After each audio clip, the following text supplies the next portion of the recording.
Kumusta po sa inyong lahat? Ako po si Dr. Renato Bagani. Ngayon tatalakayin natin ang isang napakahalagang paksa, paano kumain ng baboy ng ligtas para sa may sakit sa bato, isang kumpletong gabay. Kumusta po, minamahal kong mataga-subaybay ngang sipat kalusugan sa 50. Maligaya akong makasama kayong muli sa paglalakbay na ito upang protektahan ang pinakamahalagang kayamanan ng buhay, ang ating kalusugan. Sa paglampas natin sa 50, unti-unti nating naiintindihan ang isang katotohanan. Ang tunay na kayamanan ay hindi nasa malalaking bahay kundi nasa malinis na dugo, matatak na tibok ng puso, at malakas na bato. Ang mabato ay parang pinakamapanuri at masigasig na water treatment plant, araw at gabi na naglilinis ng dugo upang panatilihin ang kalinisan ng katawan. Ngunit kapag nagsimulang huminto ang plantang iyon, ang lahat ng ating pamumuhay at gawi sa pagkain ay nabubulabog. Isa sa pinakamaraming tanong na natatanggap ko mula sa inyo na nagdudulot ng matinding pag-alala ay, Doktor, may sakit ako sa bato, pwede pa ba akong kumain ng baboy? Alam ninyo, ang baboy ay napakapamilyar na pagkain, napakalapit sa mga Pilipino. Mula sa pang-araw-araw na hapagkainan na may nilagang baboy, adobo, hanggang sa mga okasyon tulad ng Pasko na may hamon, lechon, ang ganap na pagtalikod sa isang tradisyonal na pagkain ay nagdudulot ng matinding emosyonal na epekto.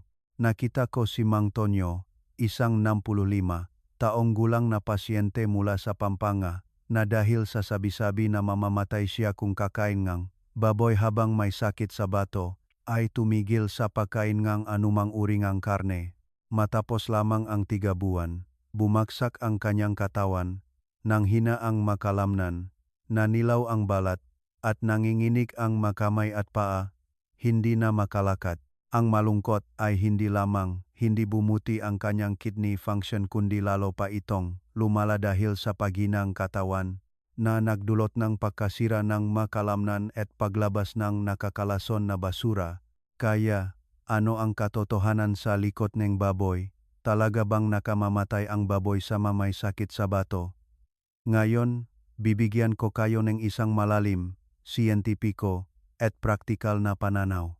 Sa detalyadong script na ito, tatalakayin natin ang 5 katotohanan at mga tip upang ang mga may sakit sa bato ay makakain pa rin ngang baboy ng ligtas.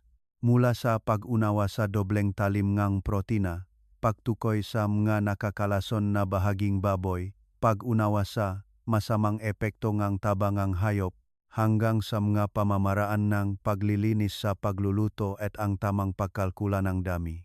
Pakiusap, makinig kayong mabuti upang ang tamang pag-unawa ay magdulot ngang tamang pagkain na siyang gintong susi upang makapagpahinga ang nga bato at manatiling punong sigla ang katawan. Simulan natin ang unang lihim, pag-unawa sa protina sa baboy. Bahagi 1, protina sa baboy. Ang dobleng talim sa glomerular filter. Ang unang lihim sa tanong kung dapat bang kumain ng baboy ay nakasalalay sa pag-unawa natin sa kalikasan ng protina. Kailangang malaman ninyo na ang protina ang pundasyon ng buhay. Ito ang nagtatayo ng mga kalamnan, lumilihang antibodies laban sa sakit, at nagpapanatili ng istruktura ng bawat cell. Ang baboy ay nagtataglay na napakataas na biological value ng protina, na nangahulugang nagbibigay itong lahat ng mahahalagang amino acid na hindi kayang synthesize ng katawan. Ito ay isang mahusay na plus para sa malulusog na individual. Ngunit para sa mga may sakit sa bato, ang mataas na kalidad na protina na ito ay nagiging isang matalas na dobleng talim. Bakit? Kapag kumain kang baboy, hahating nigigestive system ang protina sa amino acid para sa pagsipsip sa dugo. Ang metabolismo ng amino acid na ito sa atay ay lilikang isang natural na basura na tinatawag na urea. Sa mga taong may malusog na bato, ang urea ay sasalain ngang glomerular membrane at ilalabas sa pamamagitan ngang ihi. Gayunpaman, kapag mahina na ang bato, ang filter mesh ay tumitigas at lumiliit, hindi makalabas. Kapag inanatili ito sa dugo, magdudulot ito enije pagikalason. Magsisimula kang makaramdam ngang mapait na lasa sa bibig, may amoy ang hininga, pagduduwal, pagkawalang gana, at pangangati sa buong katawan. Kung kumakain kang napakaraming baboy, nagdudulot kang bahang basura sa iyong naghihirap na bato. Ngunit ang kabilang panig ngang talim na ito ay nagpapaliwanag kung bakit hindi ka dapat ganap na tumigil sa pagkain ngang karne. Tingnan natin ang malungkot na aral ni Aling Nena, isang 58 taong gulang na taga-subaybay. Ang diagnosis ng stage 3 kidney failure ay nagdulot sa kanyang takot at bumaling siya sa vegetarian diet na may kanin at nilagang gulay lamang. Kulang na kulang ang protina sa kanyang katawan. Kung walang sapat na protina mula sa pagkain, ang katawan ay magpapalit sa survival mode. Magsisimula itong kainin ang sarili sa pamamagitan ng pagkasirang makalamnan upang makakuhang enerhiya. Ang prosesong itong pagkasirang kalamnan ay hindi lamang nagdulot kay Aling Nenang pakahina at paginang kalamnan kundi nagdulot din ng napakalaking dami ng endogenous nitrogenous waste na nagpatas ng creatinine at urea levels ng mas mabilis kaysa nung kumakain pa siya ng karne. Bukod pa rito, ang kakulangan ng protina ay nagpapababa na albumin sa dugo na nagiging sanhingang paglabas ng likido mula sa mga daluyan ng dugo at nagdudulot ng matinding pamamaga sa buong katawan. Kaya ano ang solusyon dito? Ang lihim ngang modernong nutrisyon ay ang pumili at kontrolin ang pagkonsumo ng protina. Ang mamay sakit sa bato ay maaring at kailangan pang kumain ng baboy, ngunit dapat nilang ituring ang karne bilang isang gamot, gamitin ang tamang uri sa tamang dami. Kailangan pa rin ngayong katawan ang protina upang mapanatili ang immune system at ang lakas ng makalamnan. Ngunit dapat ito ay ang tamang dami ngang protina upang madali itong maproseso ngang bato sa loob ngang isang araw. Upang magawa ito, hindi ka maaring pumunta sa palengke at bumili ngan anumang bahagi ng baboy. Ang baboy ay may mga bahagi na nagbibigay buhay ngunit mayroon ding mga bahagi na puno ngang nakatagong panganib para sa mga ugat ng bato. Ang pagpili ngang maling bahagi ay magpapawalang saysay sa lahat ng iyong pagpipigil sa pagkain. Ang pagkakaiba sa pagitan ng pagkain ng baboy para sa nutrisyon at pagkain ng baboy na nakakasama sa bato ay nakasalalay sa dami ng phosphorus, potassium at purine na nakatago sa mga kalamnan. At iyon ang napakahalagang nilalaman na tatalakayin natin sa ikalawang bahagi. Bahagi 2, ang ipinagbabawal na lupa sa baboy, ang nakatagong killer ng phosphorus at purine. Ang ikalawang lihim na mahalaga para sa kaligtasan ng mga pasyenteng bato ay ang malaman kung paano tukuyin at iwasan ang lubhang nakakalason na bahagi ng baboy. Marami sa inyo ang nakakamali na ang pagkontrol lamang sa dami ng lean meat ay sapat, na nakakalimutan na sa ating kultura, mayroong pagkaing mula sa baboy na itinuturing na delicacy at nakapagpapalusok ngunit sa katunayan ay mga lason para sa glomerular filter. Ang unang ipinagbabawal na lugar ay ang malamang loop nga hayop kabilang ang puso, atay, kidney, bituka at tiyan. May kasabihan ang ating mga ninuno na kung anong kinakain, siyang nagpapalusog, kaya maraming tao, kapag nalaman nilang may sakit sila sa bato, ay pilit na bumibili ng kidney ng baboy upang igisa para sa pampalusok. Ito ay isang napakamapanganib na pagkakamali. Ang mga lamang loob ng baboy ay isang malaking repository ng dalawang lubhang nakakalason na substance para sa mahihinang bato, inorganic phosphorus at purine.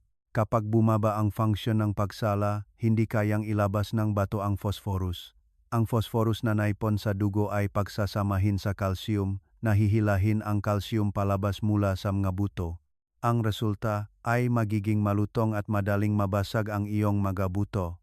Samantala, ang calcium-phosphorus complex na ito ay didikit sa mga pader ng mga daluyan ng dugo ng bato, na magdudulot ng calcification ng mga daluyan ng dugo.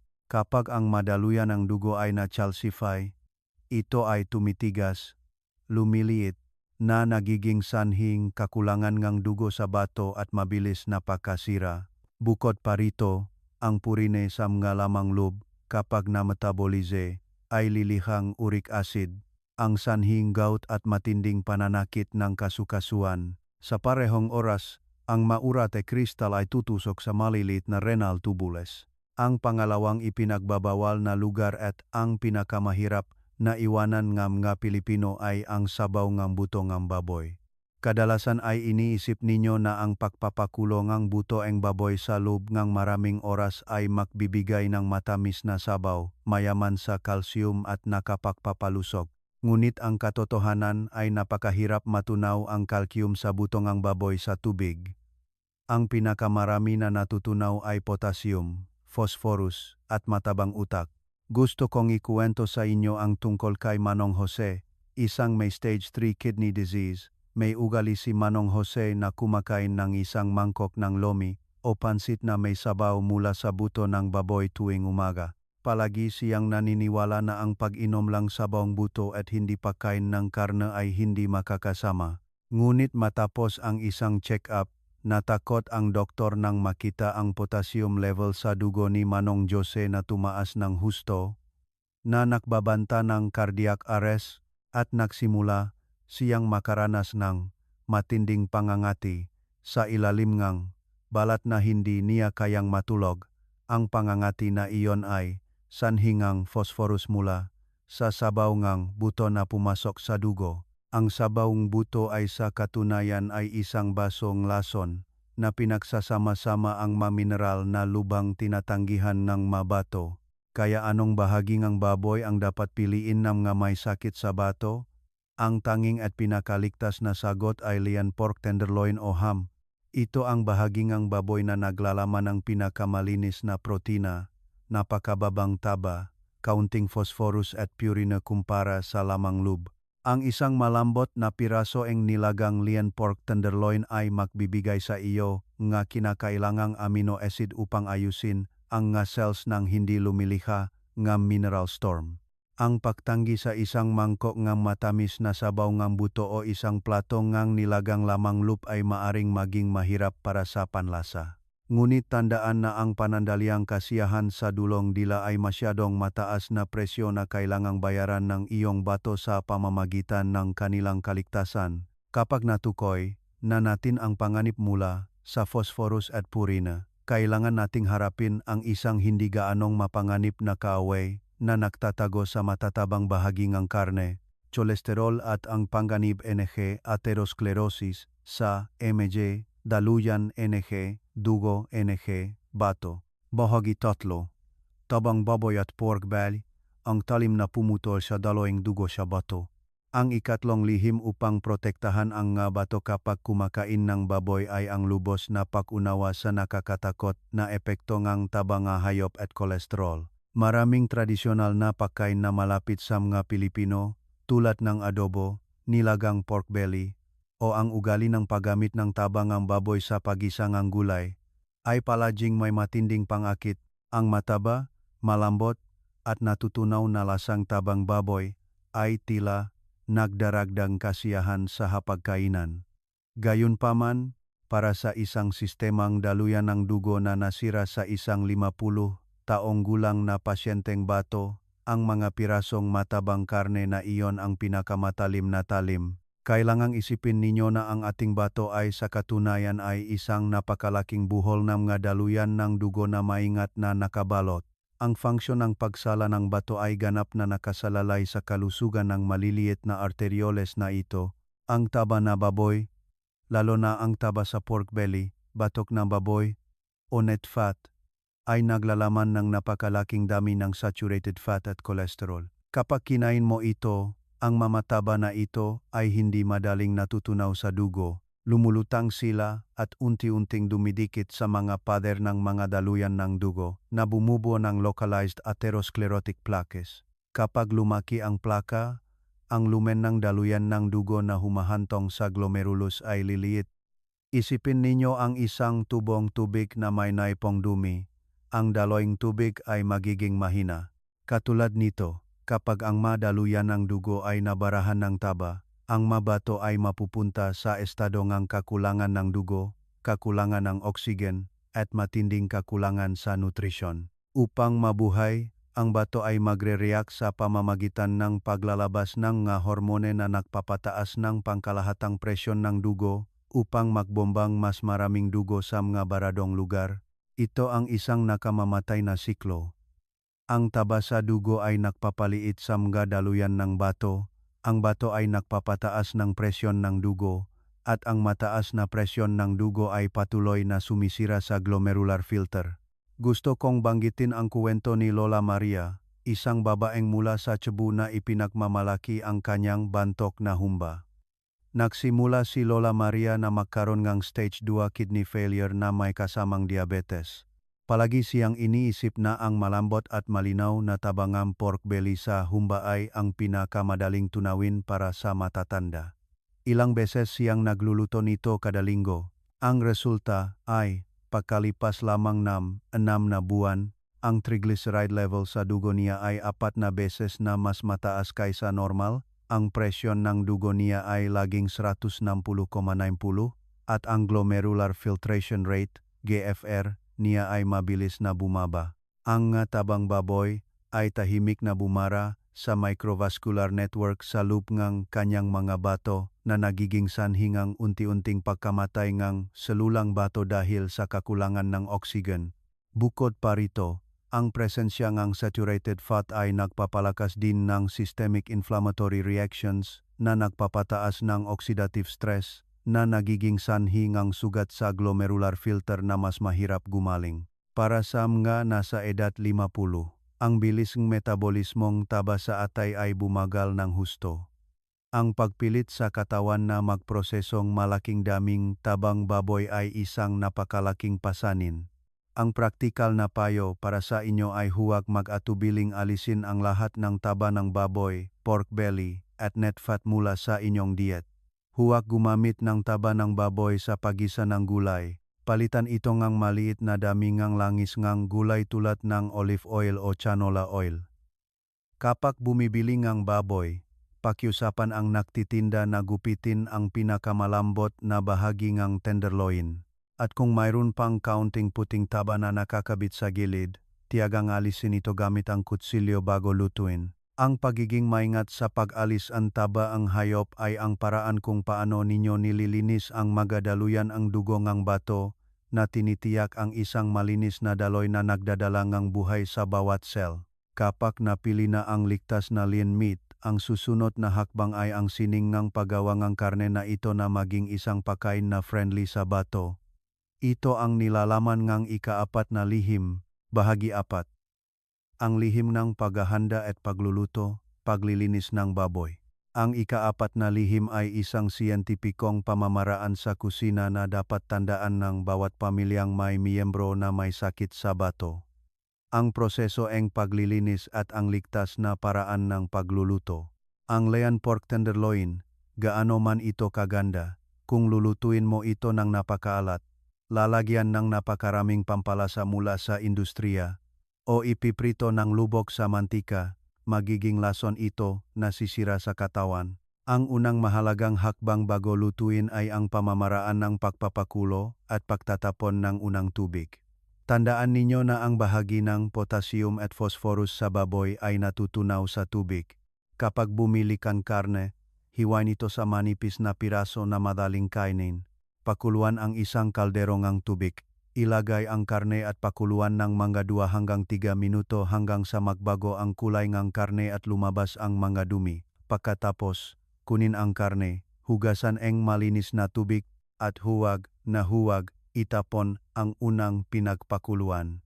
Ang pamamarang ito ng pagpapakulo at pagtatapon ng tubig ay nakakatulong na alisin ang malaking dami ng labis na potassium at phosphorus, pati na rin ang mga residuo ang antibiotics o growth hormones, kung mayroon man na nakakabit sa ibabaw ang karne. Ginagawa nitong mas puro ang karne para sa mahihinang bato. Tungkol sa pamamaraan ng pagluluto, ang pinakamalaking kaaway ng mga may sakit sa bato ay ang asin sodium. Ang matradisyonal na pagkain na malapit sa mga Pilipino tulad ng binagoong baboy, pork stew na may sili, o ma-processed meat tulad ng longganisa, tocino, at hotdog ay lahat ng bombang asin. Upang mapanatili ang crispiness ng longganisa o tocino, kailangan nilang lagyan ng maraming borax, MSG, at kemikal na polyphosphate. Kapag kumain ka ng pagkain ito, tataas ang presyon ng dugo mo at mamamaga agad ang bato mo. Sa halip na magluto ng maalat o magprito ng may matinding lasa, lumipat sa mas simple na paraan ng pagluluto tulad ng pagpapakulo, pagpapasingaw, o paggisa ng bahagya. Upang hindi maging matabang at mahirap kainin ang pagkain, ang sikretong healthy eating ay ang magmarinade gamit ang aroma sa halip na lasa. Gamitin ang ligtas na natural na pampalasa para sa bato tulad ng sibuyas, tinatat na bawang, ilang hiwangang sariwang luya, tanglad o kaunting dinurok na berdeng paminta. Ang pampalasang ito ay hindi lamang nagpapalabas ang lasa, na niloloko ang panlasa mo para makalimutan mo ang kakulangan ng asin, kundi mayroon ding anti-inflammatory at vasodilating properties na napakabuti para sa bato. Tingnan natin ang paraan ng pagluluto ni Lolo Ben, isang napakatalinong pasyenteng bato. Sa halip na kumain ng maalat na adobo, inilapat ni Lolo Ben ang ulam na pinasingaw na pork tenderloin na may luya at tanglad. Pagkatapos pakuluan at itapon ang unang tubig. Inilagay ni Lolo Ben ang pork tenderloin sa kaunting sibuyas at berdeng paminta. Inilagay sa ibabaw ng ilang hiwa ng luya at tanglad. Pagkatapos ay pinasingaw. Ang karne ay malambot, napanatili ang natural na tamis, at ang amoyng luya at tanglad ay bumangon sa ilong. Hindi na kailangan ni Lolo Ben ng pata ng patis, ngunit naramdaman pa rin niyang masarap. Bukod pa rito, ang mainit na katangian ng luya ay nakakatulong na neutralisahin ang pagkain, protektahan ang spleen at tiyan, at pinapainit ang mas mababang bahagi ng bato na napakabuti para sa matatanda. Ang pagiging maingat sa kusina ay ang pinakamatibay na pananggalang. Maging isang mahigpit na kusinero para sa iyong sariling buhay. Ang masarap na pagkain para sa mga may sakit sa bato ay hindi ang pagkain na puno ang pampalasa kundi ang pagkain na nagdudulot ang kapayapaan sa katawan pagkatapos kainin. Kapag nakabisado mo na ang pamamaraan na paglilinis at pagluluto, ang huling at pinakamahalagang tanong ay, gaano karaming baboy ang pinapayagan mong kainin bawat araw? Iyan ang ikalimang lihim. Bahagi 5. Ang gintong dami ayon sa bawat yuktong sakit sa bato. Ang ikalimang lihim at ang huling sagot na magpapasya sa buong proseso ng nutrisyon ay ang pagtukoy sa gintong dami ng baboy. Tulad ng binigyang diin ko, ang baboy ay pampalusok kung ginamit ng tama ngunit magiging lason kung ginamit ng mali ang dami. Mayroong isang hindi nababago na tuntunin sa paggamot ng sakit sa bato. Ang diet ay dapat na maingat na sukatin batay sa yukto ng sakit at timbang ng bawat individual. Walang isang bilang para sa lahat. Sa isang normal na tao, ang pangangailangan ng protina ay humigit kumulang 1 gramo bawat kilo ng timbang ng katawan bawat araw. Ngunit para sa mahihinang bato, ang bilang na ito ay dapat nabawasan upang mabawasan ang dami ng urea waste. Para sa inyong nasa mild kidney failure, stage 1 at 2, kailangan ninyong kontrolin ang dami ng protina sa humigit kumulang 0,8 gramo, kilong timbang ng katawan bawat araw. Ibig sabihin, kung kayo ay tumitimbang ng 50 kilo, ang kabuang dami ng protina sa isang araw ay 40 gramo. Kung hahatiin, maaari kayong kumain ng humigit kumulang 100 hanggang 120 gramo ng lean pork, na katumbas ng isang lumpia wrapper na dami ng karne na ipamahagi sa buong araw, kasama ang kaunting protina mula sa gulay at kanin. Sapat ang daming karne na ito upang mapanatili ang makalamnan ng hindi labis na nakpapagod sa bato. Para sa inyong nasa moderate at severe kidney failure, stage 3 at 4 na hindi pa nagda-dialysis, malaki na ang pinsala sa filter. Kadalasang hinihingi ng doktor ang isang mahigpit na low-protein diet sa humigit kumulang 0,6 gramo, kilong timbang ng katawan bawat araw. Para sa isang taong tumitimbang ng 50 kilo, dapat lang kayong kumain ng humigit kumulang 50 hanggang 10 gramo ng lean pork bawat araw. Upang madaling may larawan ng hindi gumagamit ngang timbangan bawat pagkain, gamitin ang tuntunin ngang kamay. Ang isang bahagi ngang nilagang lian pork sa isang pangunahing pagkain ng isang pasyente ang bato na may moderate kidney failure ay dapat lamang katumbas ngang kalahati ang palad, hindi kasama ang mga daliri, at ang kapal ay katumbas ng isang manipis na notebook o isang kahon ng posporo.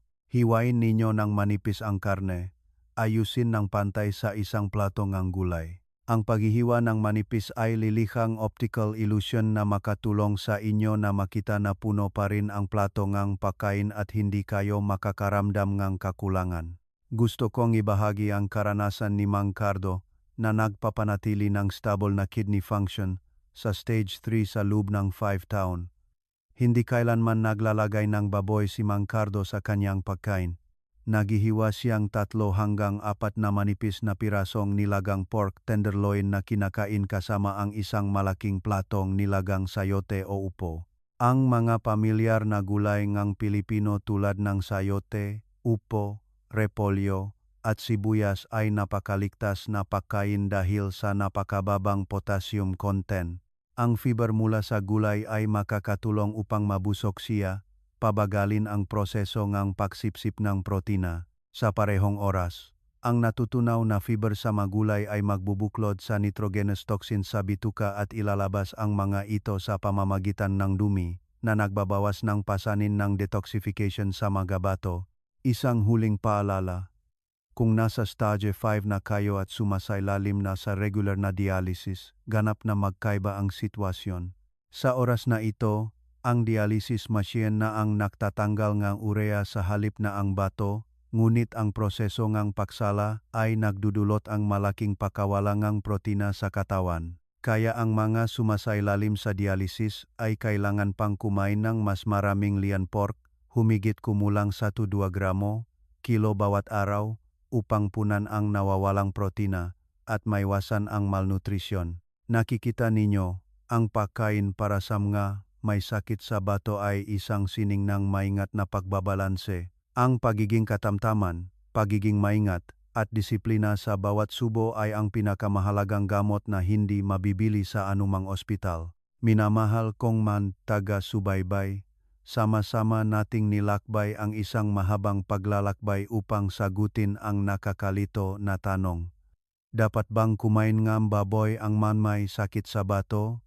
Sa pamamagitan ng 5 malalim na tip mula sa pag-unawa sa dobleng talim ng protina, pag-iwas sa mga ipinagbabawal na lugar tulad ng lamang loop at sabaw ng buto, pag-alis ng taba ng baboy na sumisira sa mga daluyan ng dugo, hanggang sa signing ng paghahanda ng paglilinis at pagkontrol sa gintong dami.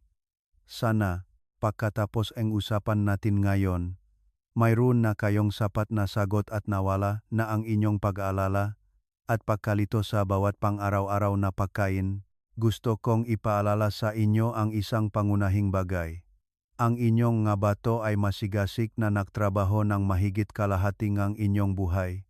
Naktiis sa napakaraming maling gawi sa pagkain at sa pressure ng edad.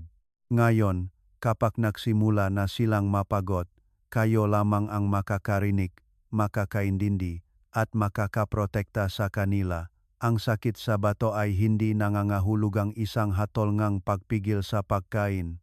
Maaari pa rin kayong patuloy na magsaya sa mainit na hapagkainan kasama ang inyong pamilya na may mga pamilyar na pagkain ng Pilipino.